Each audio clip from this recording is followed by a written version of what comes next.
Une petite fille peut à peine marcher. L'enseignante regarde son pantalon et appelle le 911 en panique. Avant de plonger dans l'histoire, laissez un commentaire ci-dessous et dites-nous d'où vous nous regardez. Bonne lecture. Mademoiselle Taylor l'avait remarqué dès le premier jour d'école, cette petite fille à la posture parfaite qui ne souriait jamais vraiment. Vivian Thompson était assise dignement à son bureau au premier rang, les mains sagement croisées, les chevilles jointes.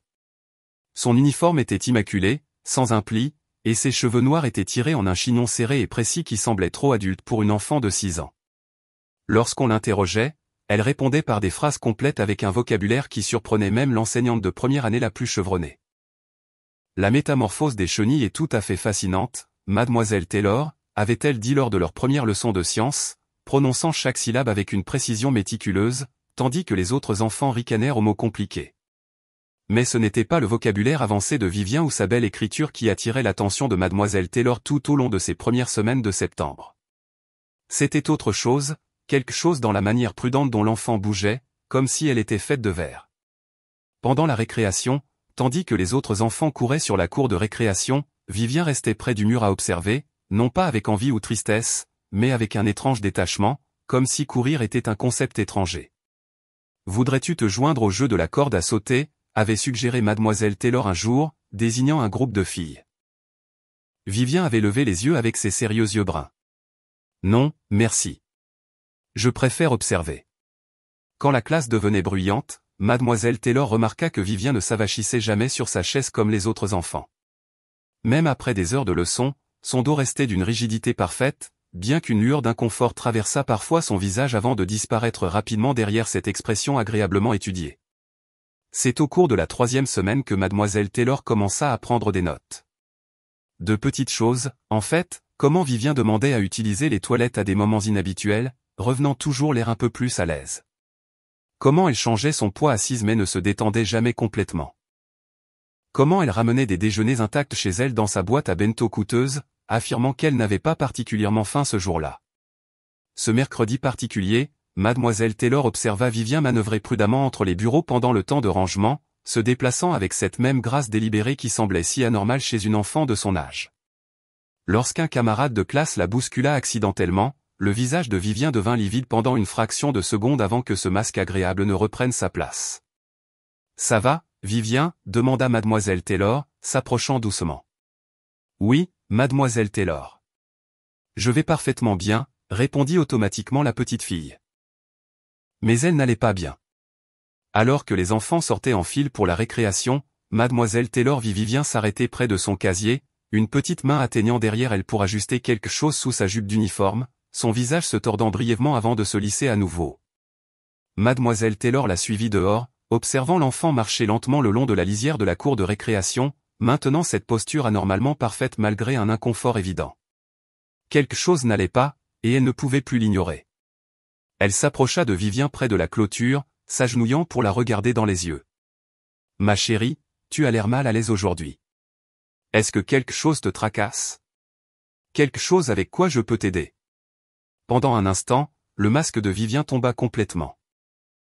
Ses yeux se remplirent d'une confusion qui brisa le cœur de Mademoiselle Taylor, comme si le concept même d'un adulte offrant de l'aide lui était totalement étranger.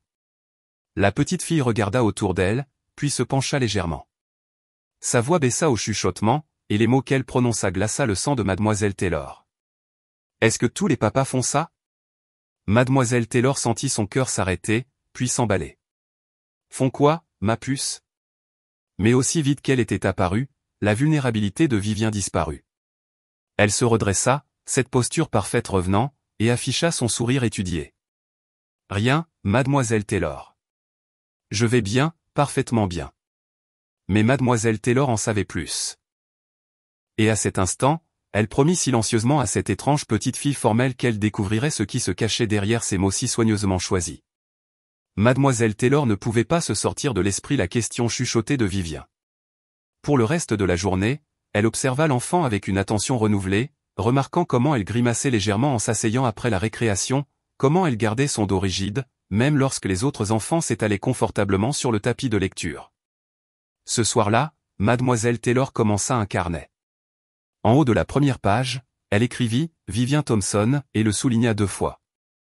En dessous, Elle lista ses observations, ne court ni ne saute jamais pendant la récréation. Semble mal à l'aise en étant assise longtemps. Posture parfaite en tout temps. Anormal pour son âge. Demande à utiliser les toilettes fréquemment. Vocabulaire et manières avancées. Question chuchotée, est-ce que tous les papas font ça? Le lendemain matin, Vivien arriva précisément 7 minutes avant la sonnerie, comme chaque jour.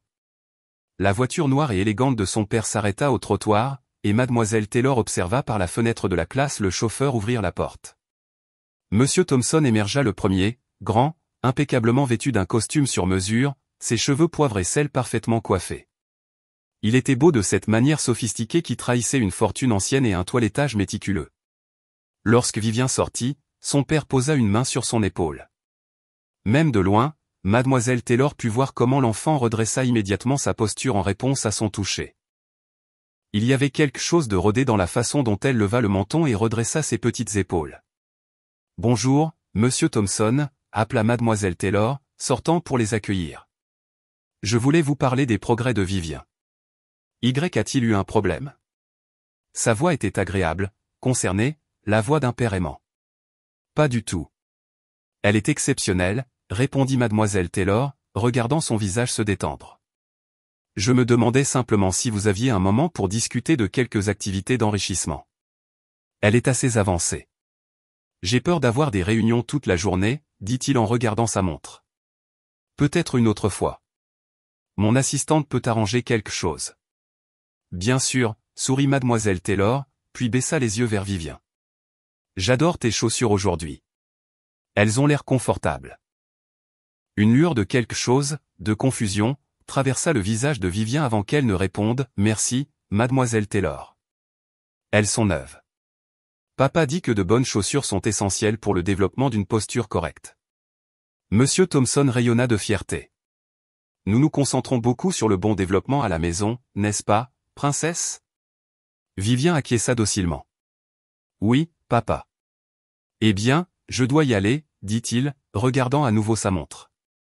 Tu te souviens de ce que nous avons pratiqué ce matin, Vivien? Alors qu'il s'éloignait, mademoiselle Taylor remarqua que les épaules de Vivien restaient d'une raideur parfaite, comme si elle équilibrait un livre invisible sur sa tête. Le chauffeur hocha poliment la tête avant de retourner à la voiture. Allons-nous à l'intérieur? Demanda mademoiselle Taylor doucement. Pendant l'heure du cercle du matin, mademoiselle Taylor introduisit une nouvelle activité. Aujourd'hui, nous allons parler de notre corps, expliqua-t-elle. Tout le monde, étirez-vous comme un arbre. Les enfants ricanèrent en s'étirant vers le plafond. Tous, sauf Vivien, qui se tint simplement une fraction plus droite, ses yeux faisant des allers-retours nerveux dans la pièce. Maintenant, penchons-nous et touchons nos orteils comme une fleur flétrie. Tandis que les autres enfants se laissaient tomber en avant avec un abandon enthousiaste, Vivien se pencha légèrement à la taille, son mouvement raide et contrôlé. Un petit halètement s'échappa de ses lèvres, si discret que mademoiselle Taylor faillit ne pas l'entendre. « Vivien, ça va ?» demanda-t-elle doucement. « Je vais bien » chuchota l'enfant, bien que ses yeux soient devenus vitreux, remplis de larmes retenues. « Je ne pense pas que je suis censé me pencher comme ça. » Tout le monde peut se pencher à sa manière spéciale, la rassura mademoiselle Taylor. « Ton corps t'appartient. » Vivien la regarda avec une expression étrange, quelque chose entre confusion et incrédulité. « Non, ce n'est pas le cas, » dit-elle doucement, comme si elle partageait un simple fait. « Il appartient à l'avenir. » Tout au long de la journée, mademoiselle Taylor ajouta d'autres notes à sa liste grandissante. Après l'école, elle s'approcha de l'infirmière scolaire, madame Bennett, une femme aimable avec 30 ans d'expérience. « J'ai besoin de votre avis professionnel, » dit mademoiselle Taylor, refermant la porte derrière elle. « C'est à propos de Vivien Thompson. » L'expression de madame Bennett devint pensive. La petite poupée parfaite de la salle 7. « Qu'y a-t-il ? » « C'est justement ça, » répondit mademoiselle Taylor. « Elle est trop parfaite, et je pense qu'elle a mal. » Le domaine des Thompson s'étendait sur 3 acres méticuleusement entretenus dans le quartier le plus exclusif de la ville. Derrière ses portails en fer forgé et ses haies impeccables, le matin commençait précisément à 6 heures. Lorsque le réveil de Vivien sonna avec une douce mélodie classique, les yeux de la petite fille s'ouvrirent immédiatement. Il n'y eut ni étirement, ni paresse sous les couvertures chaudes, comme la plupart des enfants pourraient le faire. Au lieu de cela, elle glissa hors du lit avec une efficacité rodée, ses mouvements prudents et mesurés alors qu'elle lissait son pyjama rose et ses draps jusqu'à ce qu'il n'y ait plus un seul pli. Dans la salle de bain attenante, elle se brossa soigneusement les dents, exactement 2 minutes comme on lui avait appris, se lava le visage et se peigna les cheveux dans le style soigné que son père préférait. Vint ensuite la partie la plus importante de sa routine matinale. « Bonjour, princesse », appela son père, frappant 2 fois avant d'entrer dans sa chambre. Il portait une élégante mallette argentée. « As-tu bien dormi ?»« Oui, papa », répondit Vivien, se tenant automatiquement au centre de sa chambre, un bel espace rempli de jouets coûteux qui semblaient à peine touchés. « Excellent. Préparons-nous pour ta journée, veux-tu ?» Monsieur Thompson ouvrit la mallette, révélant ce qui ressemblait à un corset dorsal modifié. « Les bras en l'air, s'il te plaît. » Vivien leva les bras sans hésitation, bien qu'une lueur ait traversé ses yeux. Une pensée qu'elle gardait cachée, si je montre que ça fait mal, je ne fais pas assez d'efforts. Ce nouveau modèle devrait être plus confortable, expliqua son père en attachant l'appareil autour de son petit torse. Le docteur Winters dit que c'est le correcteur postural le plus avancé disponible.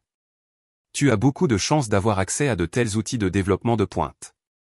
Oui, papa. Merci, répondit Vivien automatiquement, s'adaptant à la pression familière alors que le corset se resserrait autour d'elle. Maintenant, pratiquons ta marche. Souviens-toi de ce que le docteur Winters a dit sur l'alignement. Pendant les 15 minutes suivantes, Vivien marcha d'un bout à l'autre de sa chambre pendant que son père l'observait avec une attention critique, ajustant occasionnellement ses épaules ou l'inclinaison de son menton. Bien mieux qu'hier, annonça-t-il finalement en regardant sa montre. Tu fais des progrès. Bientôt, tout cela te semblera complètement naturel. Mais ça ne semble jamais naturel, pensa silencieusement Vivien. Pas comme quand je suis seul et que personne ne regarde. Je dois partir pour Singapour ce soir, continua Monsieur Thompson. Mais Mademoiselle Pierce supervisera votre routine du soir, et j'ai laissé des instructions détaillées. Le docteur Winters viendra jeudi pour votre évaluation. Combien de temps partirez-vous, papa, demanda Vivien, sa voix soigneusement neutre malgré l'espoir qui lui flottait dans la poitrine. Juste 3 jours. Pas assez longtemps pour que de mauvaises habitudes se forment, dit-il avec un sourire complice. J'attends des rapports de posture parfaits à mon retour. Après le départ de son père pour le travail, Vivien fut habillé par Mademoiselle Pierce, la femme de ménage, qui l'aida à enfiler son uniforme scolaire, veillant à l'arranger de manière à ce que le dispositif postural reste caché en dessous. Ça pince aujourd'hui, ma petite, demanda Mademoiselle Pierce doucement, ses yeux sympathiques tandis qu'elle boutonnait le chemisier de Vivien. Je vais bien, répondit Vivien automatiquement. Papa dit que l'inconfort n'est que la faiblesse qui quitte le corps. La bouche de Mademoiselle Pierce se crispa, mais elle ne dit rien de plus alors qu'elle finissait d'habiller l'enfant et la menait en bas pour le petit déjeuner. Dans la vaste cuisine, chef Bernard avait préparé le repas prescrit de Vivien, un smoothie protéiné et des portions précisément mesurées de fruits et de céréales complètes. Pas de sucre, pas d'aliments transformés, rien qui puisse interférer avec un développement optimal. Votre déjeuner est emballé selon les spécifications de votre père, l'informa-t-il, lui tendant la coûteuse boîte à bento. Et n'oubliez pas d'échange avec les autres enfants. Oui, chef, acquiesça Vivien, bien que ses yeux s'attardassent sur les muffins fraîchement cuits refroidissant sur une grille, clairement destinée au petit déjeuner du personnel. Alors que le chauffeur la conduisait à l'école, Vivien regarda par la fenêtre les enfants marchant avec leurs parents. Certains sautillaient, certains flânaient, certains sautaient même dans les flaques de la pluie de la veille. Elle pressa sa main contre la fenêtre, se demandant ce que ressentait ce genre de liberté. Papa dit, les filles parfaites ne sautent pas dans les flaques. Les filles parfaites rendent tout le monde fier en se tenant droite. À l'école, le masque prudent de Vivien resta fermement en place jusqu'à ce moment sur la cour de récréation où Mademoiselle Taylor lui avait demandé si elle avait besoin d'aide. Aucun adulte n'avait jamais remarqué son inconfort auparavant, ou du moins aucun ne l'avait jamais mentionné. Pendant un moment dangereux, Vivien avait presque dit la vérité. Presque. Mais les filles parfaites gardaient aussi des secrets, surtout les plus importants. Elle a dit, quoi? Madame Bennett posa sa tasse de café, son attention entièrement concentrée sur Mademoiselle Taylor. Elle m'a demandé si tous les papas faisaient ça, répéta Mademoiselle Taylor, sa voix basse malgré le bureau de l'infirmière vide. Et quand j'ai essayé de lui demander ce qu'elle voulait dire, elle s'est juste refermée, et revenue à sa routine d'enfant parfaite. Madame Bennett fronça les sourcils, ses 30 ans d'expérience évident dans la manière pensive dont elle considérait cette information. Cela pourrait signifier beaucoup de choses, Sarah. Les enfants interprètent souvent mal les comportements des adultes. Ce n'est pas seulement la question, insista mademoiselle Taylor en ouvrant son carnet. C'est tout le reste que j'ai observé. La façon dont elle bouge si prudemment, comme si elle souffrait, mais le cachant. La façon dont elle ne relâche jamais sa posture. Et il y a quelque chose chez son père qui me dérange. Il est charmant, certes, mais il y a cette intensité quand il parle de son développement. L'infirmière scolaire hocha lentement la tête. Le nom Thompson est bien connu dans cette ville. Harrison Thompson siège dans plusieurs conseils d'administration d'hôpitaux et a donné des millions à des œuvres caritatives pour enfants. Sa femme est décédée quand Vivien n'était qu'un bébé. Je ne savais pas ça, dit mademoiselle Taylor doucement. C'était assez tragique, un cancer, je crois. Certains disent que c'est pourquoi il est si protecteur envers Vivien. Elle est tout ce qu'il lui reste. Madame Bennett tapa son stylo sur son bureau pensivement. Malgré tout, je fais confiance à votre instinct, Sarah. Vous avez toujours eu un bon pressentiment pour ces choses. Que devrions-nous faire? Laissez-moi planifier un bilan de santé de routine pour sa classe. Rien qui ne susciterait de suspicion. Nous avons de toute façon des dépistages de la vue et de l'ouïe à faire. 2 jours plus tard, Vivien resta parfaitement immobile tandis que Madame Bennett vérifiait sa vision avec une charte optométrique standard. Très bien, Vivien. Maintenant, je dois vérifier ton ouïe et ta posture. Pourrais-tu enlever ton cardigan, s'il te plaît? La petite fille hésita, son sang-froid s'échappant un instant. Est-ce nécessaire? C'est une procédure standard, ma chère. J'ai besoin de bien voir tes épaules. Lentement, Vivien déboutonna son cardigan. En l'enlevant, Madame Bennett remarqua avec quelle prudence elle bougeait, comme si elle essayait d'empêcher son chemisier de bouger. Maintenant, je vais toucher tes épaules pour vérifier ton alignement. Est-ce que ça va? Vivien acquiesça, bien que son corps se tendît visiblement. Avec des mains douces et expérimentées, Madame Bennett sentit les épaules et la colonne vertébrale de l'enfant. À travers le chemisier, elle détecta quelque chose d'inhabituel, un bord ferme de ce qui ressemblait à du plastique ou du métal. Vivien, portes-tu quelque chose sous ton uniforme? L'expression de l'enfant resta soigneusement neutre. C'est mon correcteur de posture. Papa dit que ça m'aide à bien grandir. Je vois. Et le portes-tu tous les jours? Oui, le docteur Winters l'a spécialement conçu pour moi. Madame Bennett garda son visage professionnellement calme malgré son inquiétude. Et ça fait mal, Vivien? Papa dit que l'inconfort fait partie du bon développement, répondit habilement l'enfant, évitant la question. Ce n'est pas ce que j'ai demandé, ma chère. J'ai demandé si ça te faisait mal. Pendant un instant, quelque chose vacilla dans les yeux de Vivien. Un débat silencieux. Puis son sourire étudié revint. Je vais bien, Madame Bennett. Puis-je remettre mon cardigan maintenant? Je ne veux pas attraper froid. Après le départ de Vivien, Madame Bennett appela immédiatement Mademoiselle Taylor à son bureau. Elle porte une sorte de corset sous ses vêtements, expliqua l'infirmière, sa voix tendue d'inquiétude. Elle a appelé ça un correcteur de posture prescrit par quelqu'un nommé Dr Winters. C'est normal, demanda Mademoiselle Taylor. Pour une enfant de son âge, les supports posturaux sont parfois utilisés pour des conditions médicales spécifiques, mais ils sont typiquement portés pour des périodes limitées sous surveillance médicale appropriée. D'après ce que j'ai pu sentir, cela semble exceptionnellement rigide pour une enfant. L'expression de Madame Bennett était grave. Et il y a autre chose. J'ai remarqué des marques sur ses épaules là où l'appareil semblait appuyer trop fort. Mademoiselle Taylor sentit son estomac se nouer.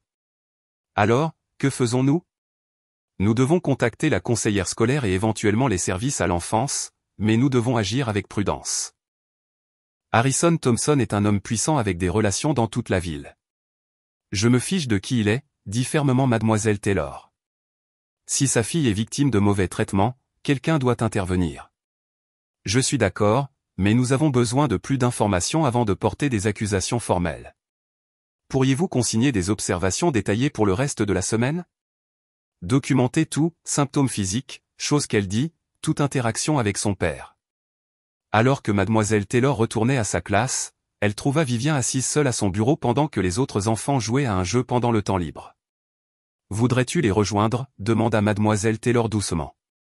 Vivien leva les yeux, son expression sérieuse.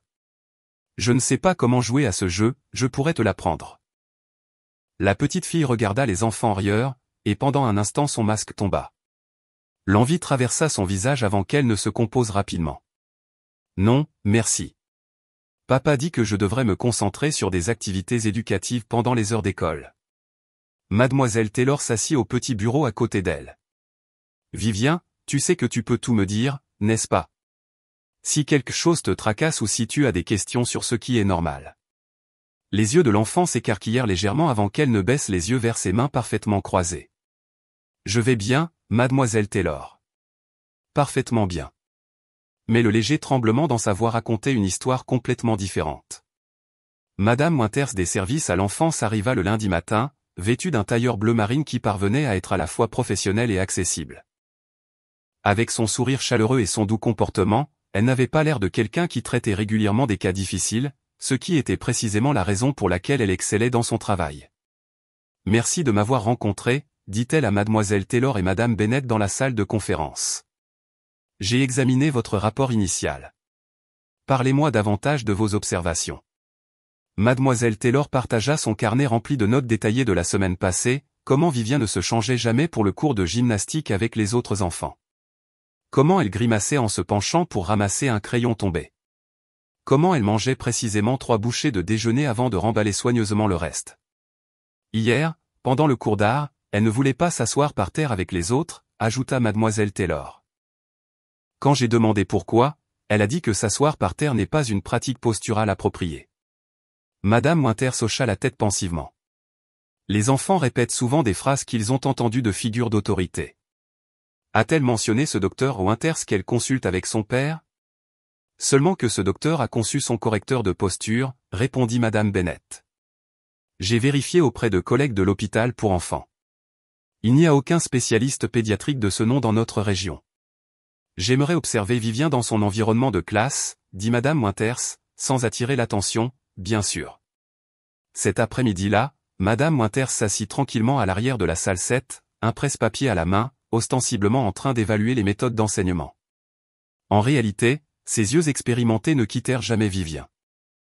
Elle observa comment l'enfant bougeait avec une précision méticuleuse, comment elle levait la main avec une posture parfaite pour répondre aux questions, comment elle gardait son dos droit même lorsqu'elle était clairement mal à l'aise. Pendant un moment où les enfants travaillaient de manière autonome, madame Winters s'approcha du bureau de Vivien. « C'est une belle écriture », commenta-t-elle, gardant un ton décontracté. Vivien leva les yeux, son expression polie mais sur ses gardes. « Merci. Papa dit qu'une bonne écriture reflète une pensée appropriée. Ton papa semble avoir des normes élevées. » Les plus élevées, confirma Vivien, une note de fierté mêlée à autre chose dans sa voix. Il dit que je suis préparé pour un avenir exceptionnel. Et que veux-tu pour ton avenir? La question sembla dérouter l'enfant. Elle cligna des yeux plusieurs fois avant de répondre, rendre papa fier, bien sûr. Après avoir observé pendant 1 heure, madame Winters rencontra à nouveau mademoiselle Taylor et madame Bennett. J'aimerais planifier une visite à domicile, dit-elle. Voir l'environnement dans lequel elle vit, rencontrer ce père. Acceptera-t-il cela? Demanda mademoiselle Taylor. Je l'approcherai comme un suivi de routine des recommandations du programme pour surdoués. Rien qui ne susciterait l'alarme. 2 jours plus tard, madame Winters traversa les impressionnants portails du domaine des Thompson. Le manoir semblait sorti d'un magazine. Jardin parfaitement entretenu, fenêtres étincelantes, pas une seule chose hors de sa place. Harrison Thompson l'accueillit dans le grand hall d'entrée. L'homme d'affaires prospère et le père dévoué, jusqu'au moindre détail. Sa poignée de main était ferme, son sourire charmant alors qu'il la saluait. L'enseignante de Vivien m'a dit que vous évaluez les élèves exceptionnels, dit-il en la conduisant dans un salon formel où aucun coussin n'était déplacé. J'ai toujours su que ma fille était spéciale. Elle est certainement avancée pour son âge, acquiesça madame Winters. Son vocabulaire et son comportement sont remarquables. La fierté brillait dans ses yeux. Elle tient de sa mère, brillante et posée. Je me suis consacré à m'assurer que Vivien reçoive tous les avantages. Pourriez-vous me parler de votre approche de son éducation et de son développement? Pendant les 20 minutes suivantes, Harrison parla avec passion du programme d'apprentissage personnalisé qu'il avait créé pour sa fille. Il discuta du développement cérébral, des théories éducatives et de l'importance de l'alignement physique pour l'optimisation cognitive. « Puis-je rencontrer Vivien ?» demanda Madame Winters quand il s'arrêta enfin. Bien sûr, il appuya sur un bouton sur un élégant système d'interphone. « Mademoiselle Pierce, veuillez amener Vivien au salon. » Lorsque Vivien entra, elle était l'image même de la perfection enfantine. Cheveux soigneusement arrangés, robe sans un pli, posture impeccable. Mais Madame Winters ne manqua pas la façon dont les yeux de l'enfant cherchèrent immédiatement l'approbation de son père. « Bonjour, Madame Winters », la salua Vivien avec une politesse répétée. Vivien a pratiqué son piano cet après-midi, expliqua Harrison. Peut-être pourrait-elle jouer pour vous. J'adorerais. Alors que Vivien exécutait un morceau clairement avancé pour son âge, Harrison regardait avec une fierté évidente. Cependant, lorsqu'elle joua une fausse note, Madame Winters remarqua son sourire se tendre presque imperceptiblement. Vivien le remarqua aussi, ses épaules se raidirent immédiatement.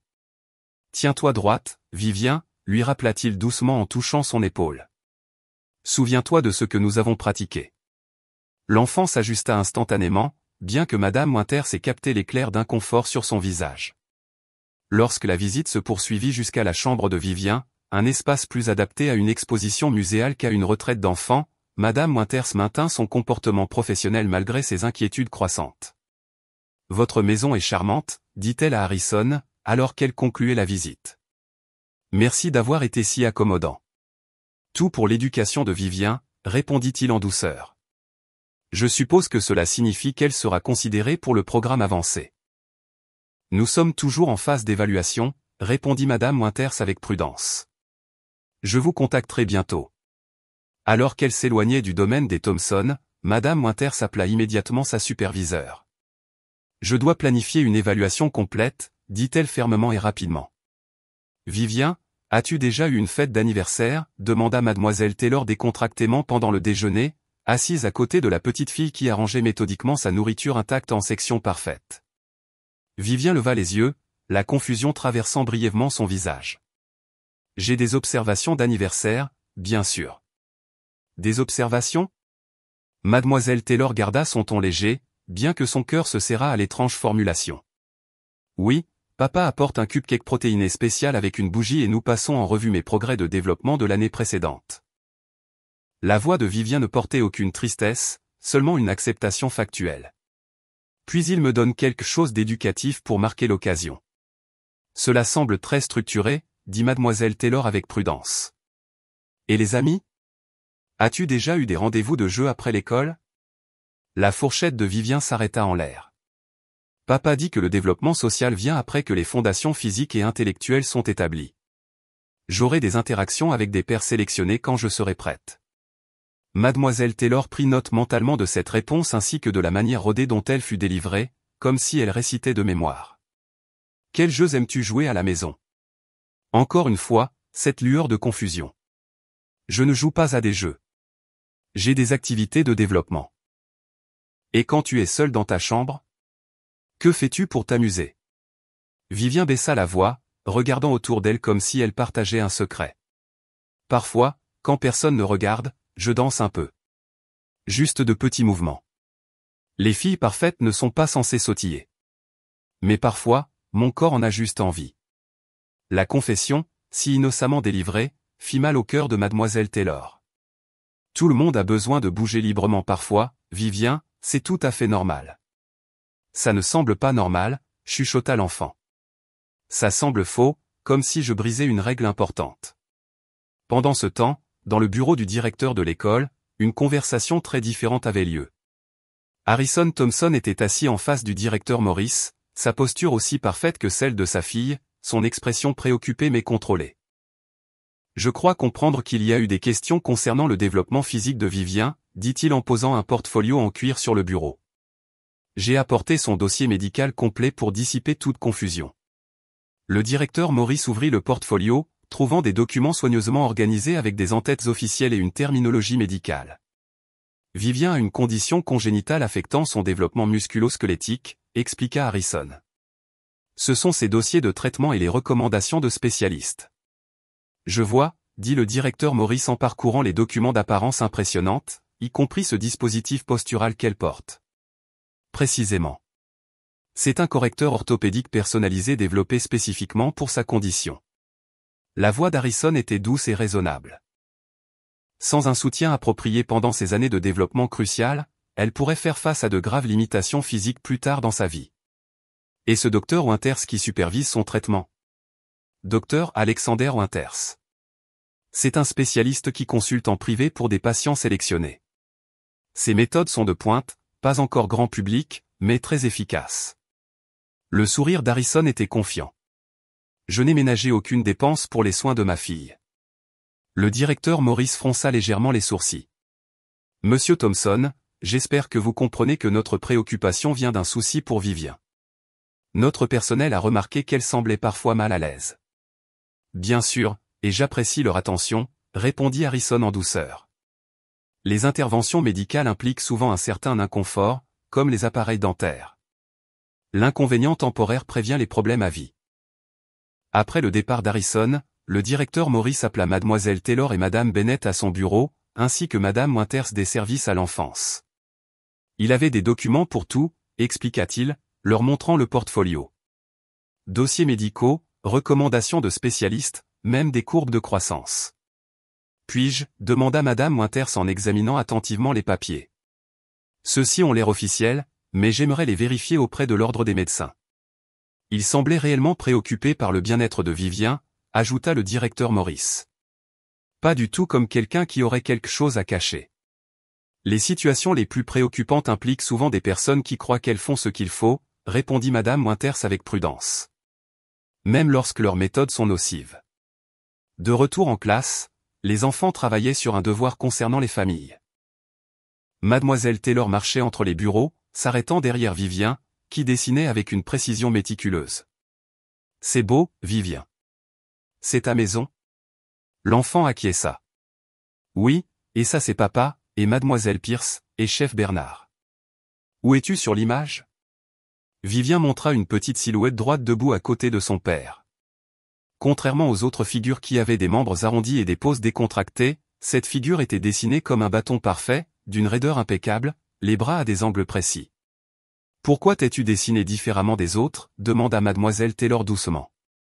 Vivien leva les yeux, son expression sérieuse. Parce que je dois me tenir spécial. Papa dit que l'avenir en dépend. Alors que les enfants rangeaient leurs affaires à la fin de la journée, Vivien grimaça visiblement en atteignant son sac à dos. Lorsqu'elle se retourna et vit Mademoiselle Taylor la regarder, elle redressa rapidement son visage et sa posture. As-tu mal, Vivien? Demanda Mademoiselle Taylor doucement. Parfait signifie aucune douleur visible, chuchota l'enfant presque pour elle-même. Puis plus fort, je vais bien, Mademoiselle Taylor. Parfaitement bien. Mais les lignes serrées autour de sa petite bouche racontaient une histoire complètement différente. Aujourd'hui, nous commençons un projet artistique spécial, annonça Mademoiselle Taylor à sa classe de première année. Nous allons dessiner ma journée parfaite. Que se passerait-il dans votre journée la plus parfaite? La classe bourdonna d'excitation alors que les enfants exprimaient leurs idées, une excursion au zoo, manger de la crème glacée au petit déjeuner, jouer aux jeux vidéo toute la journée. Mademoiselle Taylor sourit, marchant entre les bureaux en distribuant de grandes feuilles de papier à dessin. Pensez à ce qui vous rendrait le plus heureux. Que feriez-vous? Qui serait là? Comment vous sentiriez-vous? À son bureau, Vivien était assise parfaitement droite, écoutant ses camarades de classe avec un mélange de confusion et de fascination. Lorsque Mademoiselle Taylor plaça le papier devant elle, la petite fille le fixa d'un air vide. Quelque chose ne va pas, Vivien? Demanda Mademoiselle Taylor doucement. Je ne sais pas quoi dessiner, avoua l'enfant. Qu'est-ce qui rend une journée parfaite? La question innocente brisa un peu le cœur de Mademoiselle Taylor. Une journée parfaite est différente pour tout le monde. C'est quand tu te sens heureuse et libre d'être toi-même. Vivien considéra cela attentivement. Je ferai de mon mieux. Tandis que les autres enfants s'emparaient immédiatement de crayons et commençaient à dessiner avec des gribouillis enthousiastes, Vivien resta immobile, plongé dans ses pensées. Finalement, elle choisit un crayon et commença à dessiner avec des traits lents et délibérés. Mademoiselle Taylor circula dans la pièce, admirant des fusées et des piscines, des licornes et des matchs de football. Lorsqu'elle arriva au bureau de Vivien, elle dut réprimer un halètement. Contrairement aux scènes colorées et chaotiques que ses camarades de classe avaient créées, le dessin de Vivien était méticuleusement précis. Il montrait une figure d'enfant rigide, semblable à une marionnette, les bras et les jambes attachés à de fines ficelles qui s'étendaient vers le haut. Autour du torse de la figure se trouvaient d'étranges lignes ressemblant à une cage. La figure d'enfant se tenait parfaitement droite, tandis que des figures adultes souriaient avec approbation en arrière-plan. « Peux-tu me parler de ton dessin, Vivien » demanda mademoiselle Taylor, gardant sa voix calme malgré son inquiétude. « C'est moi quand je fais tout correctement » expliqua Vivien d'un ton factuel. « Quand je suis en contrôle et que tout le monde est satisfait de ma performance. »« Et ces lignes autour de toi, qu'est-ce que c'est ?»« C'est mon équipement spécial qui m'aide à être parfaite » répondit l'enfant. « Dans ma journée parfaite, je ne le sentirai pas du tout parce que j'y serais habitué et papa dirait que je fais d'excellents progrès. »« J'ai remarqué que tu t'es dessinée comme une marionnette » observa mademoiselle Taylor avec prudence. « Avec des ficelles ?» Vivien acquiesça. « C'est ce que ça ressent parfois, comme si je devais bouger exactement correctement où je faisais faux. »« Et est-ce confortable ?» L'enfant considéra cette question comme si elle ne lui était jamais venue à l'esprit auparavant. « Le confort n'est pas le but, mademoiselle Taylor. L'excellence l'est. » Pendant la récréation, mademoiselle Taylor montra le dessin à madame Bennett et madame Winters dans le bureau de l'infirmière. « Je n'ai jamais vu quelque chose comme ça de la part d'une enfant de 6 ans, dit mademoiselle Taylor. Regardez comment elle s'est dessinée, rigide, contrôlée, attachée à des ficelles. » Madame Winters étudia attentivement le dessin. Les enfants expriment souvent par l'art ce qu'ils ne peuvent pas articuler avec des mots. Ces lignes autour de son torse représentent clairement le correcteur de posture qu'on la force à porter. « Et les ficelles de marionnette » demanda madame Bennett. « Le contrôle » dit madame Winters d'un ton sombre. « Elle se voit comme quelque chose à manipuler et à contrôler, pas comme une enfant avec autonomie. »« Nous devons agir » insista mademoiselle Taylor. « Cela ne peut pas continuer. »« Nous construisons un dossier » l'assura madame Winters. « J'ai vérifié les documents médicaux que monsieur Thompson a fournis. Il y a des incohérences. L'entête existe, mais je ne peux pas confirmer que ce docteur Winters possède les qualifications revendiquées. »« Combien de temps cela prendra-t-il encore » demanda mademoiselle Taylor, incapable de cacher sa frustration. « Elle souffre tous les jours. Construire un dossier solide contre quelqu'un comme Harrison Thompson prend du temps, expliqua madame Winters. Il est respecté, riche et prudent. Si nous agissons trop rapidement sans preuve suffisante, il pourrait facilement rejeter nos préoccupations et éventuellement retirer Vivien de l'école complètement. »« Alors, nous la regardons souffrir ?» demanda madame Bennett. « Non, dit fermement madame Winters. Nous documentons tout, construisons notre dossier méthodiquement, et créons un espace sûr pour que Vivien puisse éventuellement raconter sa propre histoire. Ce dessin est une preuve puissante. » De retour en classe, les enfants partageaient leur dessin de journée parfaite. Lorsque ce fut le tour de Vivien, elle se tint à côté de son bureau, le dos parfaitement droit, malgré l'inconfort évident dans ses yeux. « Dans ma journée parfaite, j'atteins une performance optimale et reçois une évaluation positive, expliqua-t-elle avec son vocabulaire avancé. Les autres enfants semblaient confus, mais mademoiselle Taylor remarqua autre chose. Pendant que Vivien parlait, ses yeux ne cessaient de se tourner vers le dessin d'Emma d'une famille faisant un pique-nique dans le parc. Plus tard, alors que les enfants se préparaient à partir, mademoiselle Taylor trouva Vivien debout devant le mur où tous les dessins étaient affichés. « Cherches-tu ton dessin » demanda mademoiselle Taylor. « Non » dit doucement Vivien. « Je regardais les autres. Il semblait si libre. » La mélancolie dans sa voix était indéniable. « Tout le monde mérite de se sentir libre, Vivien » dit mademoiselle Taylor doucement. « Surtout les enfants. » Vivien la regarda, ses yeux sérieux soudainement vulnérables. « Même moi. Surtout toi. » Pendant un instant fugace, la posture parfaite de Vivien se relâcha juste un peu, comme si la simple idée de liberté avait momentanément levé un poids de ses petites épaules. La docteure Eleanor Chen étudia la collection de documents étalés sur son bureau, le dessin de Vivien, les notes d'observation de mademoiselle Taylor, l'évaluation de santé de madame Bennett, et les dossiers médicaux fournis par Harrison Thompson. « Merci de nous consulter, docteur, dit madame Winters. En tant que spécialiste pédiatrique, votre avis d'expert pourrait être crucial. La docteure Chen ajusta ses lunettes, son expression devenant de plus en plus troublée à mesure qu'elle examinait chaque document. Ces prétendus dossiers médicaux contiennent des incohérences préoccupantes. La terminologie est techniquement correcte mais étrangement appliquée, comme si quelqu'un ayant des connaissances médicales mais pas d'expertise pédiatrique les avait créées. Et ce docteur Winters qui aurait conçu son correcteur de posture ? Demanda Madame Bennett. J'ai vérifié auprès de tous les ordres des médecins du pays, répondit la docteure Chen. Il existe un Alexander Winters qui a brièvement étudié la médecine mais n'a jamais terminé son diplôme. Il dirige maintenant ce qu'il appelle un centre de développement alternatif qui se concentre sur l'optimisation structurelle chez les enfants. Mademoiselle Taylor fronça les sourcils. Qu'est-ce que cela signifie ? Cela signifie qu'il n'est pas un médecin agréé, et que ses méthodes ne sont reconnues par aucune institution médicale légitime, expliqua la docteure Chen. D'après ce que vous avez décrit, ce dispositif que Vivien porte ressemble à un corset modifié, quelque chose qu'aucun médecin réputé ne prescrirait à un enfant en développement. Alors, cela pourrait lui faire du mal, demanda mademoiselle Taylor, sa voix tendue d'inquiétude. La docteure Chen acquiesça gravement. Des dispositifs restrictifs portés pendant des périodes prolongées peuvent affecter le développement musculaire, restreindre la respiration et causer des douleurs chroniques. Le corps des enfants a besoin de liberté de mouvement pour un développement approprié. Madame Winters prit des notes attentivement. De quoi auriez-vous besoin pour évaluer correctement l'état de Vivien ? Un examen physique approfondi, y compris des radiographies pour vérifier tout impact structurel, répondit la docteure Chen. Mais cela nécessiterait le consentement parental, que Harrison Thompson est peu susceptible de fournir s'il soupçonne nos préoccupations, conclut Madame Winters. Il y a une autre option, suggéra la docteure Chen. Si l'infirmière scolaire documente des symptômes physiques spécifiques lors des bilans de santé de routine, nous pourrions établir des bases pour une intervention médicale.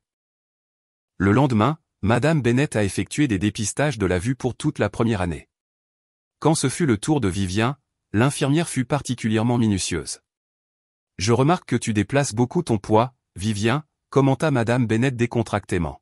« Est-ce que ton dos est inconfortable aujourd'hui ?» Vivien hésita. « C'est juste mon correcteur de posture. Il devient plus serré après que je sois assise un moment. »« Ça fait mal ?»« C'est censé être ferme, » répondit l'enfant avec prudence. « Papa dit que l'inconfort signifie que ça marche. »« Je vois. »« Et combien de temps le portes-tu chaque jour ?»« Toute la journée, sauf pour le bain, » répondit Vivien. « Et parfois la nuit, si ma posture a été particulièrement mauvaise. » Madame Bennett avait gardé son expression neutre malgré son alarme croissante. « As-tu déjà vu un médecin normal à ce sujet ? » Pas le docteur Winters, mais peut-être à l'hôpital. Vivien secoua la tête. Papa dit que les médecins normaux ne comprennent pas les techniques de développement avancé. Ils pourraient essayer d'interférer avec mes progrès. Pendant ce temps, Mademoiselle Taylor mettait en œuvre une nouvelle approche dans sa classe. Elle avait créé un coin de mouvement spécial où les enfants pouvaient aller quand ils avaient besoin de s'étirer ou de se tortiller. Notre corps a besoin de bouger pour rester en bonne santé, expliqua-t-elle à la classe. Quand vous vous sentez agité ou mal à l'aise, vous pouvez faire une courte pause de mouvement. Les enfants embrassèrent cette nouvelle liberté avec enthousiasme. Tous, sauf Vivien, qui regardait avec une envie évidente, mais restait rigidement à son siège. Pendant la récréation, Mademoiselle Taylor l'approcha sur la cour de récréation. « Ne voudrais-tu pas essayer les balançoires aujourd'hui, Vivien ? Je pourrais te pousser doucement. » Les yeux de la petite fille s'illuminèrent momentanément avant de s'éteindre à nouveau. « Je n'ai pas le droit aux équipements de jeu. Cela pourrait compromettre mon alignement. » Qui t'a dit ça ? Papa et le docteur Winters. Ils disent que le mouvement non structuré peut annuler des mois de progrès. Cet après-midi-là, Madame Winters reçut un appel de son enquêteur. « Nous avons localisé Alexander Winters », rapporta Teil. Son centre opère depuis un entrepôt converti. Il prétend utiliser des méthodes inspirées de pratiques historiques que la médecine moderne a oubliées. Pratiques historiques, répéta Madame Winters, son inquiétude s'aggravant. Entraînement postural de l'époque victorienne principalement. Ses clients sont principalement des familles riches obsédées par le bon développement et la présentation sociale. Il prend soin de leur faire signer des accords reconnaissant que ces méthodes sont alternatives. Après l'école, l'équipe se réunit de nouveau dans le bureau du directeur Maurice. Nous construisons un dossier solide, expliqua Madame Winters. Mais nous avons encore besoin de plus de preuves directes de préjudice avant de pouvoir intervenir légalement. Alors, nous attendons que cet enfant soit gravement blessé pour satisfaire aux exigences légales, demanda Mademoiselle Taylor, incapable de cacher sa frustration. Non, dit fermement la docteur Chen. Nous créons une opportunité pour que Vivien révèle l'étendue complète de sa situation en toute sécurité. Comment faisons-nous cela, demanda le directeur Maurice. Les enfants révèlent souvent par des moyens indirects ce qu'ils ne peuvent pas dire directement, expliqua la docteur Chen. L'activité artistique de Mademoiselle Taylor a déjà fourni des informations précieuses. Peut-être une autre activité de classe soigneusement conçue pourrait créer un espace sûr pour que Vivien partage davantage. Alors qu'ils discutaient des approches potentielles, le téléphone de Madame Bennett sonna. Son visage pâlit en lisant le message. « Qu'est-ce que c'est » demanda Mademoiselle Taylor. « C'est de mon ami de l'hôpital pour enfants, » répondit Madame Bennett. Ils viennent d'admettre une enfant de 7 ans avec une détresse respiratoire sévère et une compression musculo-squelettique causée par un dispositif postural alternatif conçu par quelqu'un nommé Winters. La pièce devint silencieuse tandis que les implications s'imprégnaient.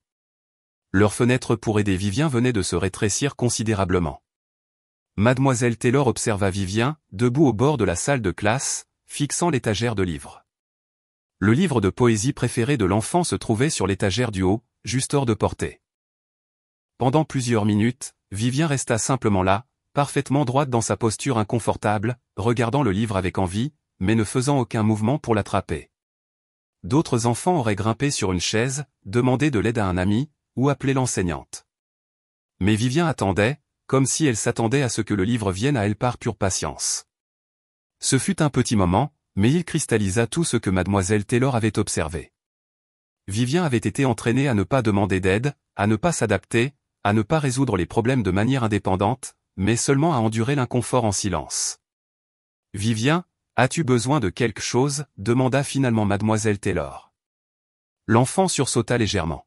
« Je vais bien, Mademoiselle Taylor. » Tu as regardé cette étagère pendant un bon moment. Les joues de Vivien rougirent. J'espérais lire le livre de poésie pendant le temps libre. C'est trop haut pour que tu puisses l'atteindre. Pourquoi n'as-tu pas demandé de l'aide ? La question sembla véritablement dérouter l'enfant. Les personnes parfaites n'ont pas besoin d'aide. Papa dit que l'indépendance est la marque du bon développement. Cet après-midi-là, Mademoiselle Taylor introduisit une nouvelle leçon à sa classe. Aujourd'hui, nous allons parler de quelque chose de très important, demander de l'aide, annonça-t-elle. Même les adultes ont besoin d'aide.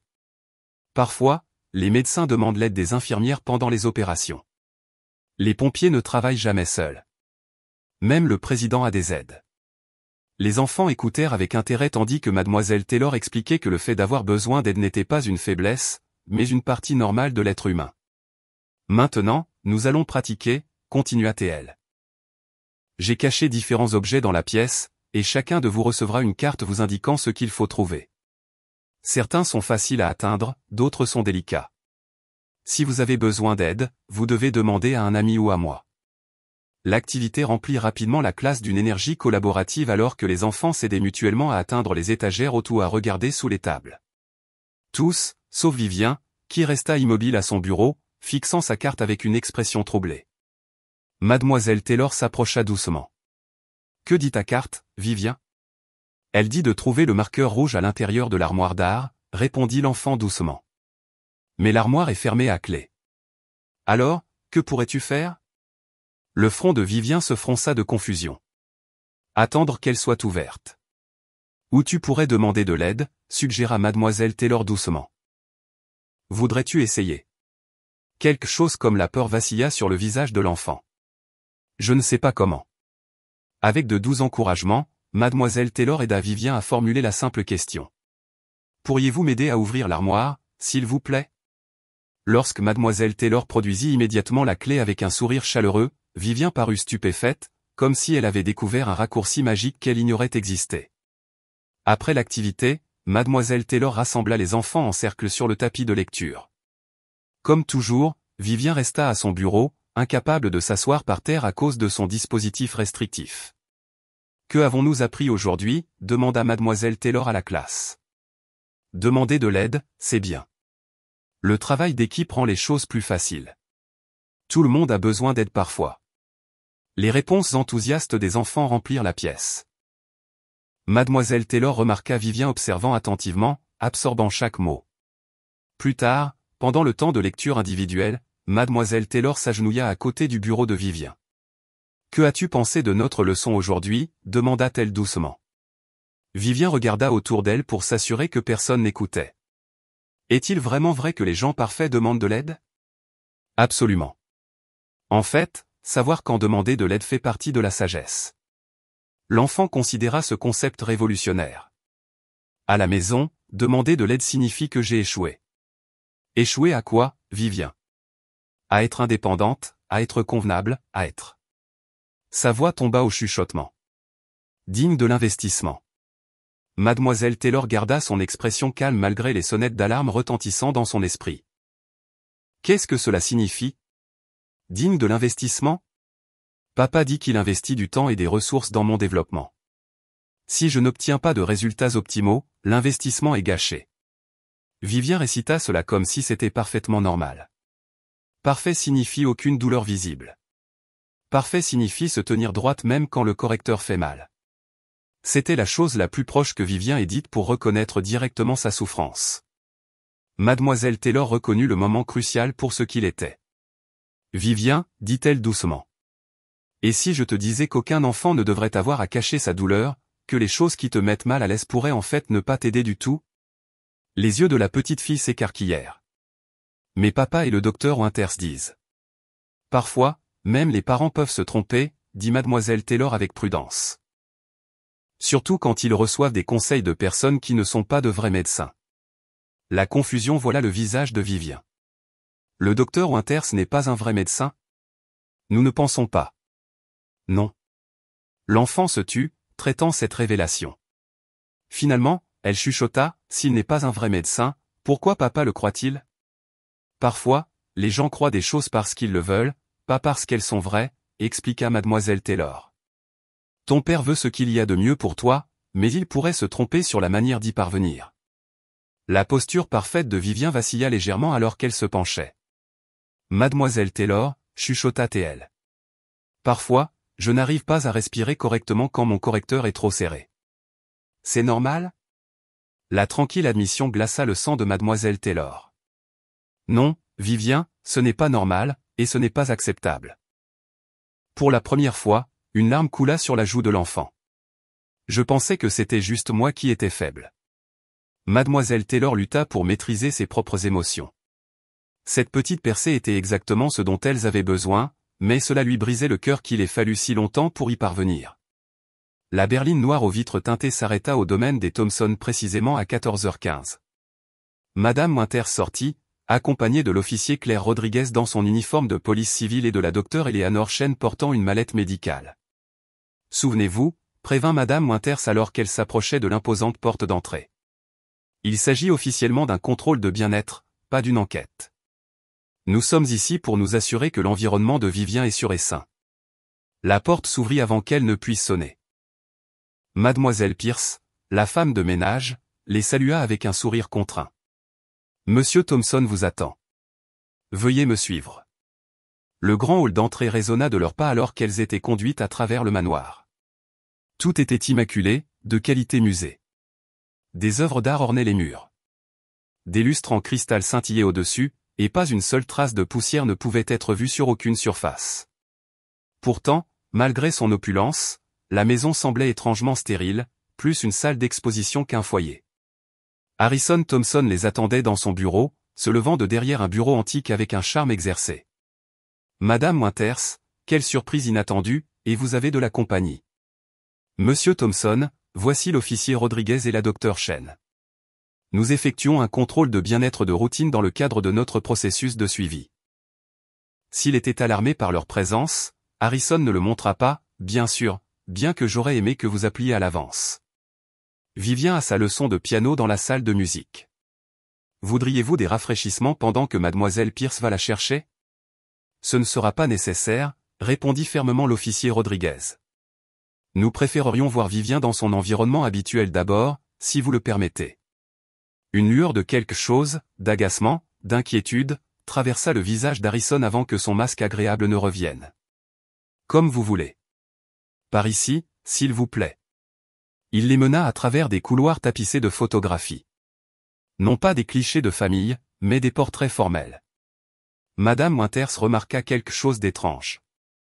Sur chaque photo, Vivien apparaissait dans des poses formelles avec une posture parfaite, mais son visage n'était jamais le centre d'attention.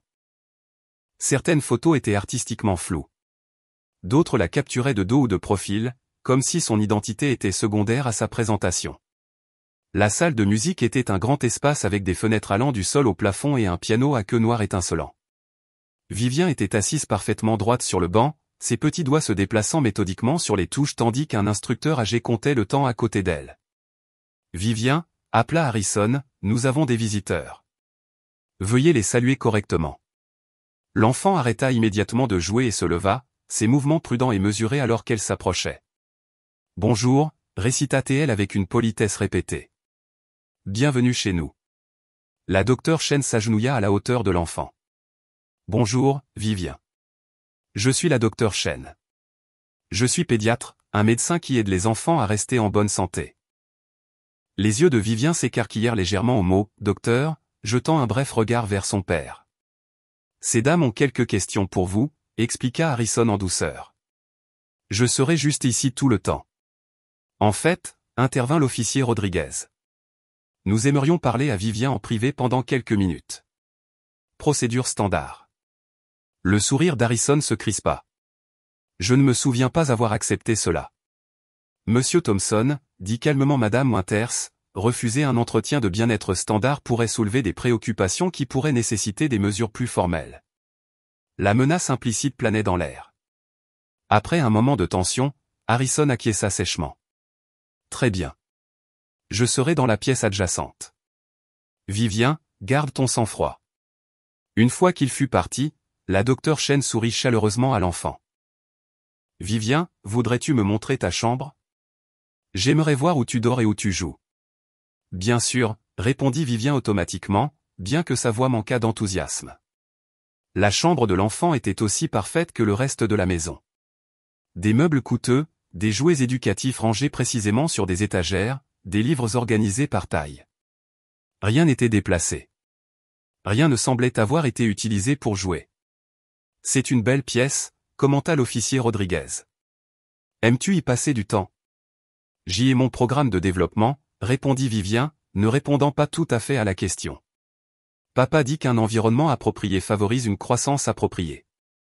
La docteure Chen remarqua que l'enfant continuait à rester debout, maintenant sa posture rigide malgré le fait d'être dans sa propre chambre. Voudrais-tu t'asseoir pendant que nous parlons, Vivien? Tu dois être fatigué de ta pratique de piano. Un éclair d'incertitude traversa le visage de l'enfant. Je devrais maintenir une posture optimale pendant les interactions formelles. Ce n'est pas formel, l'assura la docteure Chen. Nous avons juste une conversation amicale. À contre-cœur, Vivien se percha sur le bord de son lit, bien qu'elle restât anormalement droite. Vivien, commença Madame Winters doucement. Mademoiselle Taylor a mentionné que vous portez un dispositif spécial pour aider votre posture. Pourriez-vous nous en parler? Les mains de l'enfant se tordirent nerveusement dans son giron. C'est mon correcteur de posture. Il m'aide à me développer correctement. Ça fait mal, demanda directement la docteure Chen. Le masque étudié de Vivien glissa momentanément. Papa dit que l'inconfort fait partie du bon développement. Ce n'est pas ce que j'ai demandé, dit la docteure Chen gentiment. J'ai demandé si ça te faisait mal. La pièce devint silencieuse alors que Vivien luttait avec la question. Finalement, dans un chuchotement si doux qu'elle l'entendit à peine, oui. Pourrions-nous voir ce dispositif? Demanda l'officier Rodriguez. Vivien jeta un coup d'œil nerveux à la porte. Il est dans mon placard. Je ne le porte pas aujourd'hui parce que papa a dit que j'avais besoin de liberté de mouvement pour le piano. Madame Winters et l'officier Rodriguez échangèrent des regards significatifs tandis que la docteure Chen se dirigeait vers le placard. À l'intérieur, à côté de vêtements parfaitement rangés, était suspendu ce qui ressemblait à un corset modifié avec des panneaux rigides et des sangles réglables. Puis-je? Demanda la docteure Chen en l'atteignant. Avant que Vivien ne puisse répondre, la porte de la chambre s'ouvrit. Et Harrison Thompson se tint encadré dans l'embrasure de la porte, son expression foudroyante. « Qu'est-ce que vous croyez faire » exigea-t-il. « Fouiller les affaires personnelles de ma fille ne faisait pas partie de notre accord. »« Monsieur Thompson, » dit fermement l'officier Rodriguez, « nous effectuons un contrôle de bien-être standard, ce qui inclut l'examen de tout dispositif médical que votre fille utilise régulièrement. » Harrison entra dans la pièce, se plaçant entre le placard et les visiteurs. Ce dispositif a été conçu sur mesure pour les besoins spécifiques de Vivien par un spécialiste. Un spécialiste qui, d'après nos dossiers, n'est pas un médecin agréé, riposta Madame Winters. Derrière son père, Vivien resta figé, ses yeux écarquillés par un mélange de peur et d'autre chose, peut-être l'espoir. « Je crois que nous en avons assez vu », déclara fermement l'officier Rodriguez, faisant face à Harrison Thompson dans la chambre parfaite de Vivien. Nous aimerions emmener Vivien pour une évaluation médicale standard. La confiance d'Harrison vacilla un instant. C'est complètement inutile. J'ai fourni tous ces dossiers médicaux. Des dossiers provenant d'un praticien non agréé, intervint la docteure Chen, tenant le dispositif postural rigide qu'elle avait pris dans le placard. Monsieur Thompson, en tant que pédiatre, je peux vous dire que ce dispositif n'est pas médicalement approprié pour une enfant de l'âge de Vivien. Il pourrait causer de graves problèmes de développement. Vous dépassez vos prérogatives, insista Harrison, sa voix s'élevant légèrement. Alexander Winters est un visionnaire dont les méthodes sont simplement en avance sur les pratiques conventionnelles. Vivien n'a reçu que les meilleurs soins. Tout au long de cet échange, Vivien resta silencieuse, ses yeux allant des adultes à son visage, l'incertitude gravée sur son petit visage. Madame Winters s'agenouilla à ses côtés. Vivien, aimerais-tu aller avec la docteure Chen pour un examen juste pour s'assurer que tout va bien avec ton corps? Avant que l'enfant ne puisse répondre, Harrison l'interrompit. Elle n'a pas besoin d'un autre examen, et je ne consens pas à cela. Monsieur Thompson, dit calmement l'officier Rodriguez. Compte tenu des préoccupations soulevées par des professionnels qualifiés, nous avons des motifs pour une ordonnance temporaire permettant une évaluation médicale. Vous êtes libre de nous accompagner à l'hôpital, ou nous pouvons procéder sans vous. C'est votre choix. Un silence tendu remplit la pièce alors qu'Harrison pesait ses options. Finalement, avec une retenue visible, il acquiesça. Très bien. Je conduirai Vivien moi-même. Je crains que ça ne marche pas comme ça, expliqua l'officier Rodriguez. Vivien montera avec nous. Vous êtes libre de nous suivre dans votre propre véhicule. À l'hôpital pour enfants, la docteure Chen guida doucement Vivien dans une salle d'examen pendant qu'Harrison attendait dehors, son avocat déjà au téléphone. Je vais vérifier comment ton corps grandit, expliqua chaleureusement la docteure Chen. Rien ne fera mal. Je te le promets. Vivien était assise nerveusement sur la table d'examen. Est-ce que j'ai des problèmes, docteur Chen? Pas du tout, ma chérie. Nous voulons juste nous assurer que ton corps est en bonne santé et qu'il grandit comme il le devrait. L'examen fut approfondi mais doux. La docteure Chen nota des marques de pression là où le dispositif restrictif avait appuyé contre les côtes et la colonne vertébrale de Vivien. Les radiographies révélèrent des schémas préoccupants dans sa structure squelettique en développement. Lorsque l'examen fut terminé, la docteure Chen rencontra Madame Winters et l'officier Rodriguez dans une salle de consultation privée. Les résultats sont troublants, expliqua-t-elle, affichant les radiographies. Vivien montre des signes précoces d'atrophie musculaire et de compression squelettique compatibles avec l'utilisation à long terme de dispositifs restrictifs. Sa capacité respiratoire est inférieure à la normale, et elle présente des marques de pression compatibles avec une compression prolongée. Est-ce dangereux? Demanda Madame Winters. Oui, si cela continue. Le corps des enfants a besoin de liberté pour se développer correctement. Heureusement, à son âge, la plupart des effets devraient être réversibles avec des soins appropriés et de la physiothérapie. Pendant ce temps, dans la salle d'attente des enfants, une spécialiste de la vie de l'enfant était assise avec Vivien, lui offrant des crayons et du papier. Au lieu de dessiner, Vivien regarda les autres enfants jouer librement, leurs mouvements illimités et naturels. « Voudrais-tu dessiner quelque chose ?» demanda gentiment la spécialiste. Vivien hésita, puis prit un crayon. Lentement, elle commença à dessiner. Quand elle eut fini, elle donna l'image à la spécialiste sans un mot. Le dessin montrait une petite figure à l'intérieur de ce qui ressemblait à une cage. À l'extérieur de la cage, d'autres enfants jouaient et souriaient. La figure en cage ne pleurait pas ou n'était pas visiblement triste, elle regardait juste avec des yeux vides et une posture parfaite.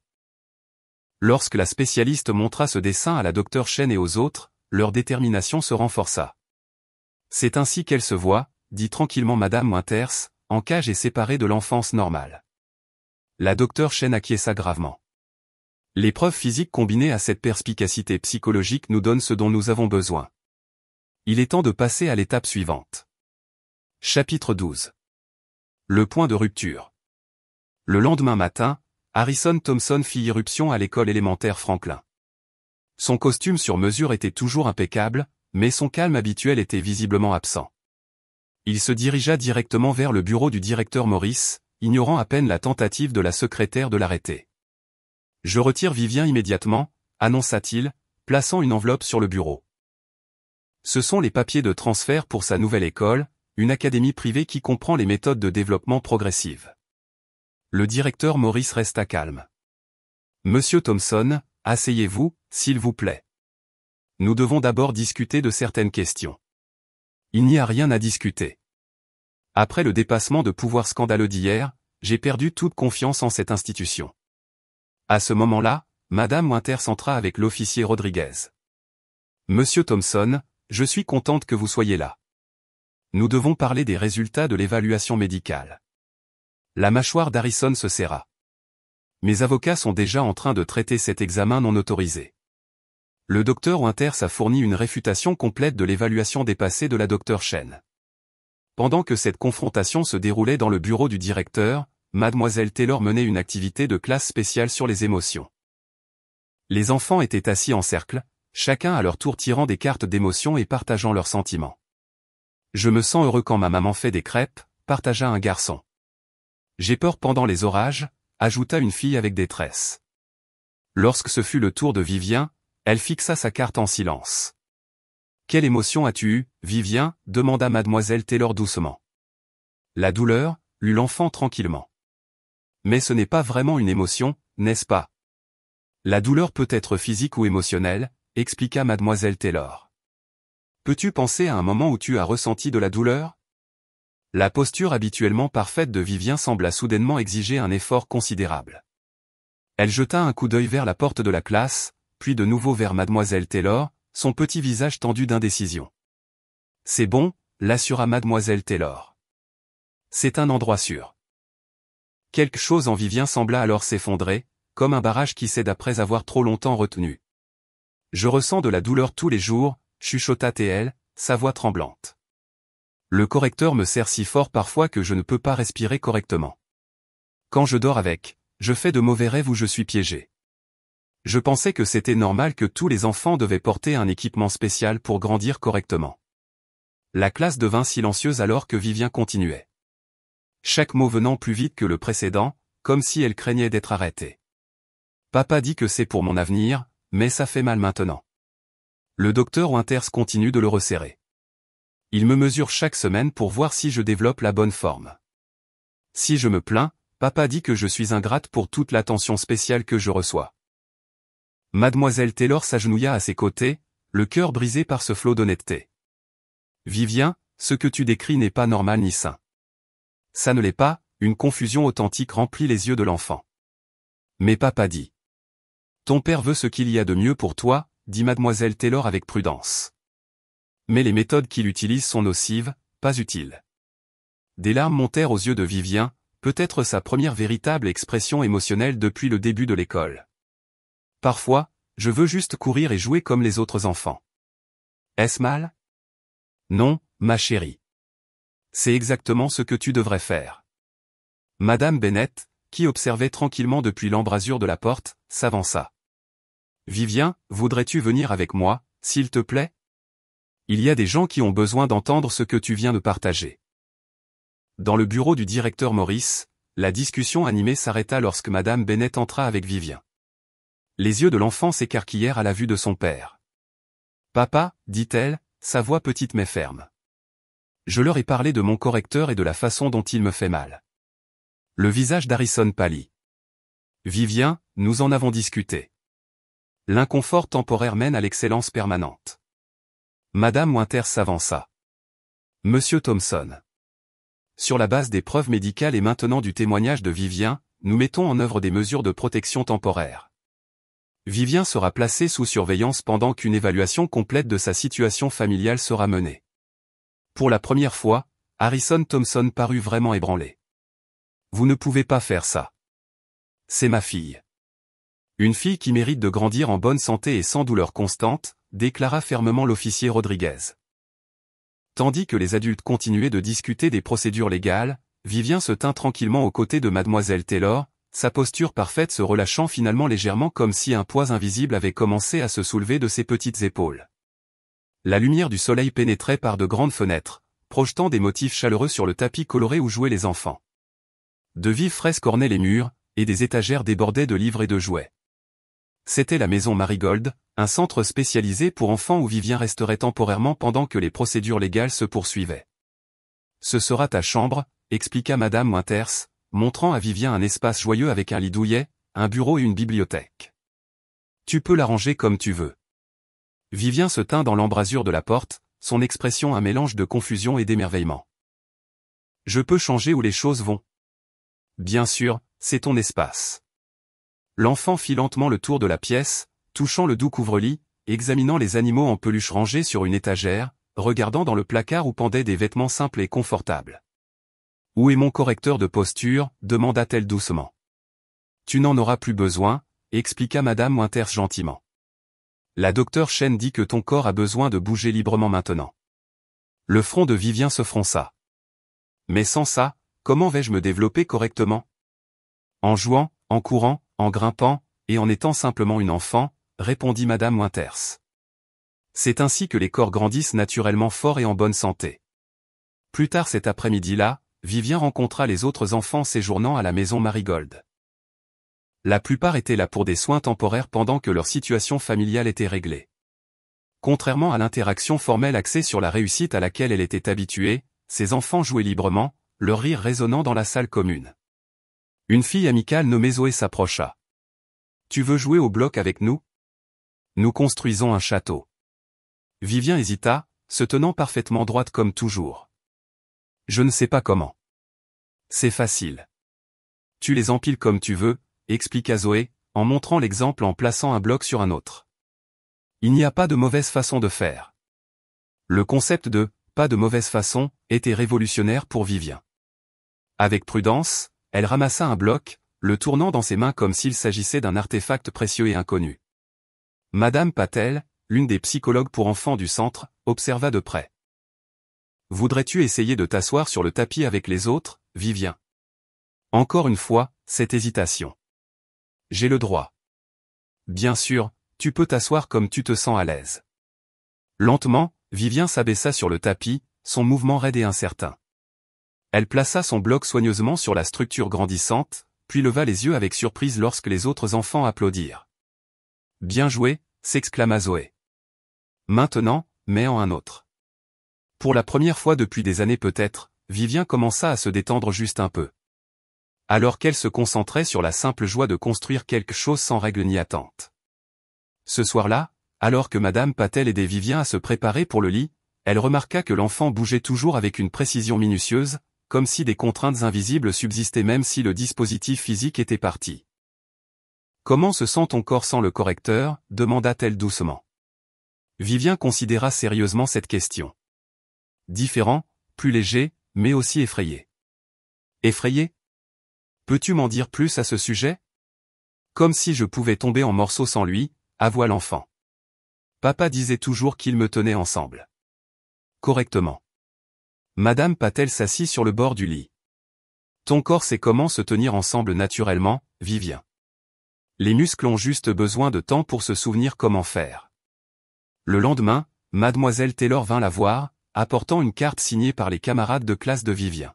« Il te manque » expliqua-t-elle en tendant à Vivien le papier coloré couvert de gribouillis enfantins. Vivien étudia la carte avec émerveillement. « Vraiment ?»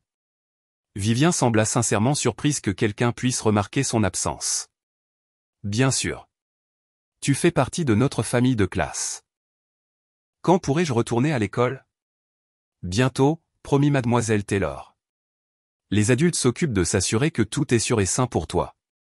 Au fil des jours, de petits changements apparurent chez Vivien. Ses mouvements devinrent progressivement moins rigides. Elle commença à poser des questions, timidement au début, puis avec une confiance croissante. Pendant les séances de physiothérapie conçues comme des jeux ludiques, elle découvrit des muscles longtemps contraints par le dispositif restrictif. Le moment décisif vint inopinément pendant le temps de jeu en plein air. Les enfants jouaient à un simple jeu de loup, courant et riant à travers la cour herbeuse. Vivien regardait depuis la ligne de touche comme toujours, sa posture toujours anormalement parfaite. Puis Zoé accourut, essoufflée et souriante.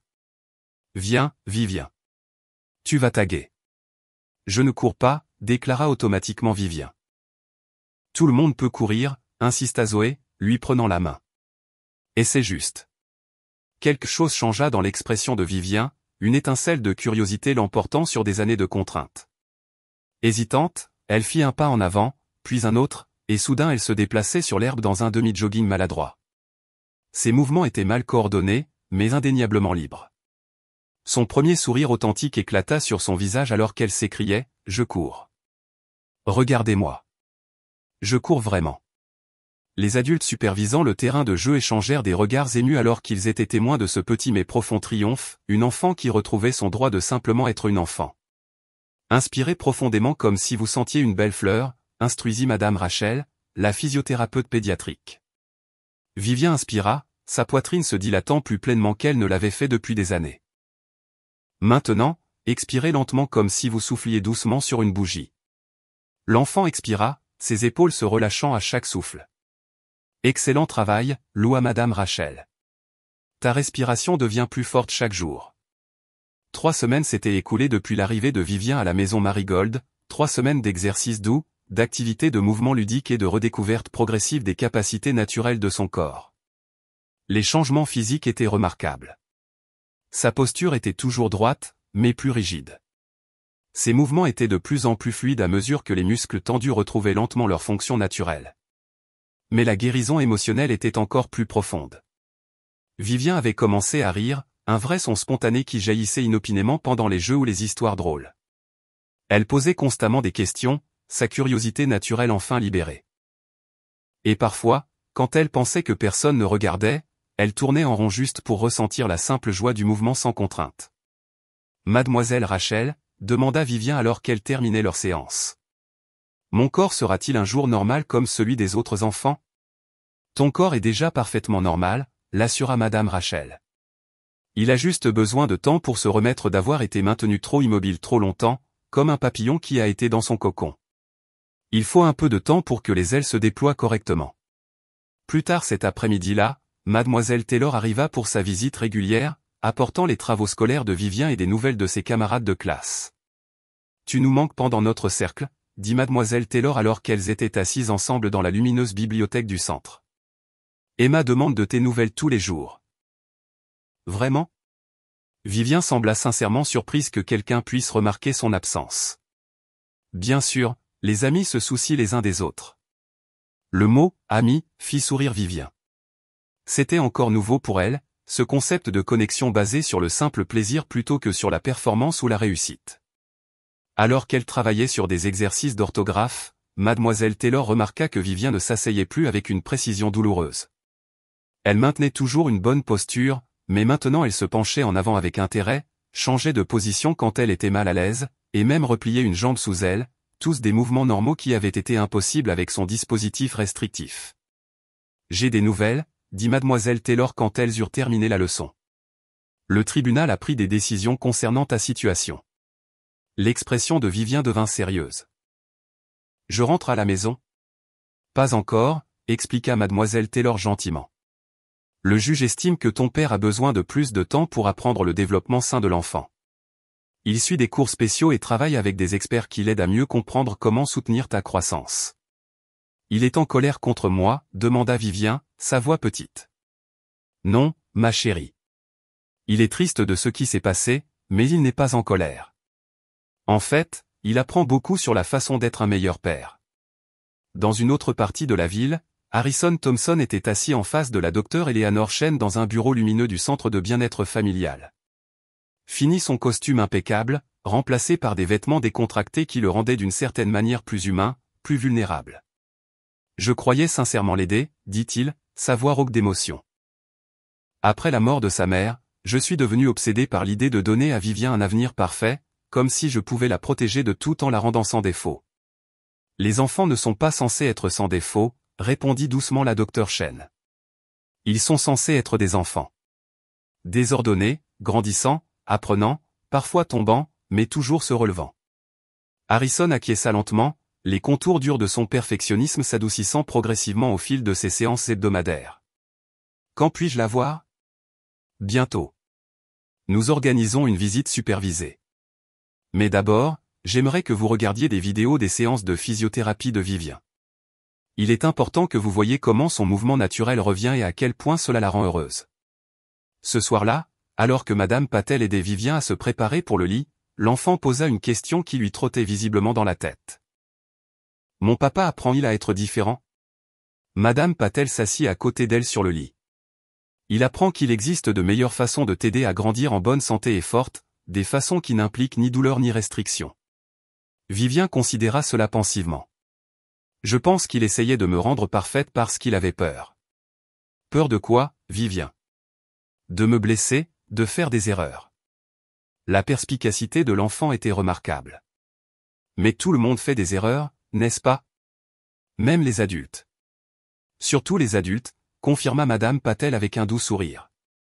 Le lendemain, Harrison Thompson était assis dans une petite salle d'observation, regardant à travers une fenêtre sentant sa fille participer à une activité de mouvement de groupe.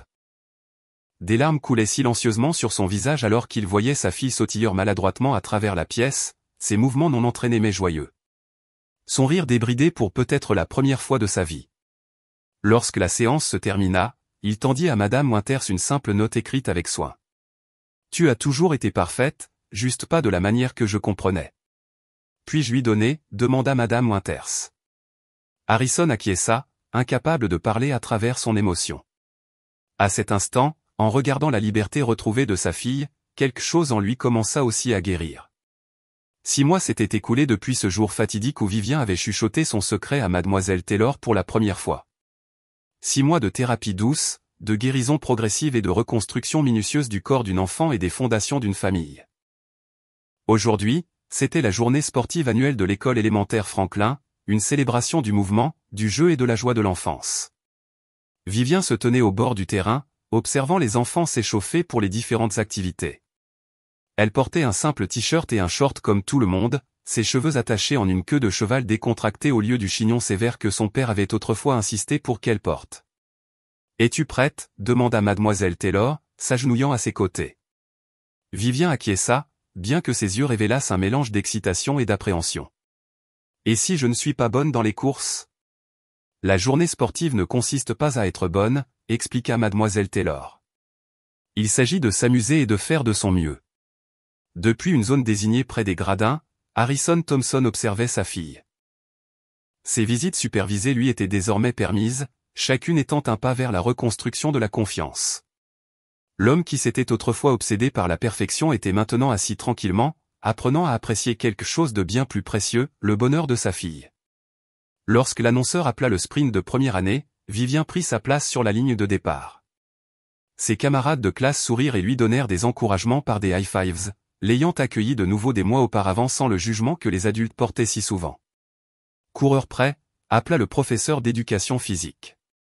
À vos marques, partez. Vivien courut, non pas avec une forme parfaite ou une vitesse impressionnante, mais avec une joie débridée. Ses bras pompaient maladroitement, sa foulée inégale après des années de mouvements restreints. Elle fut parmi les dernières à franchir la ligne d'arrivée, loin derrière les athlètes naturels de sa classe. Mais son visage racontait la véritable histoire de la victoire. Rouge d'effort, rayonnant d'accomplissement, elle franchit cette ligne avec un sourire qui éclipsa chaque trophée qu'Harrison avait jamais imaginé pour elle. Depuis les coulisses, il se surprit à applaudir plus fort que quiconque, des larmes coulant sans vergogne sur son visage alors qu'il était témoin de quelque chose de vraiment parfait, sa fille étant simplement une enfant. Après la course, Vivien le repéra et s'approcha prudemment, Mademoiselle Taylor à ses côtés. « Tu m'as vu courir, papa ?» demanda-t-elle, sa voix pleine d'espoir. « Oui » répondit-il, s'agenouillant à sa hauteur. « Tu étais magnifique. »« Je n'ai pas gagné » dit-elle, testant sa réaction. Harrison sourit doucement. Tu as fait quelque chose de bien plus important que de gagner. Tu t'es amusé. Vivien étudia son visage, n'y trouvant aucune déception. Je deviens plus forte chaque jour, lui dit-elle fièrement. Madame Rachel dit que mon corps se souvient comment bouger naturellement. J'en suis si heureux, dit Harrison, la voix chargée d'émotion. J'apprends aussi, Vivien. J'apprends à être un meilleur père. Leur temps ensemble fut bref, juste 30 minutes sous surveillance attentive, mais cela marqua une autre étape dans leur cheminement de guérison. Alors qu'Harrison se préparait à partir, Vivien le surprit avec un câlin spontané, quelque chose qu'elle n'avait jamais fait à l'époque des règles rigides et de la posture parfaite. À la semaine prochaine, papa, dit-elle simplement. Plus tard, alors que les enfants savouraient des glaces, Mademoiselle Taylor observa Vivien discuter avec animation avec des amis. De la crème glacée tachée sur sa joue, sa posture détendue et naturelle. Une sacrée transformation, commenta le directeur Maurice, la rejoignant. Mademoiselle Taylor acquiesça. Le corps guérit vite quand on lui donne la liberté. L'esprit aussi. De l'autre côté de la cour de récréation, Vivien rit de quelque chose que son amie Emma avait dit, puis effectua spontanément une pirouette. Bras tendus, visage incliné vers le soleil. Ce n'était pas un pas de danse parfait, juste une enfant exprimant sa joie par le mouvement. Et dans ce moment imparfait et magnifique, elle était exactement ce qu'elle était censée être depuis le début, non pas une poupée parfaite, mais une enfant parfaitement normale. Courant, sautant, tombant occasionnellement, mais toujours se relevant.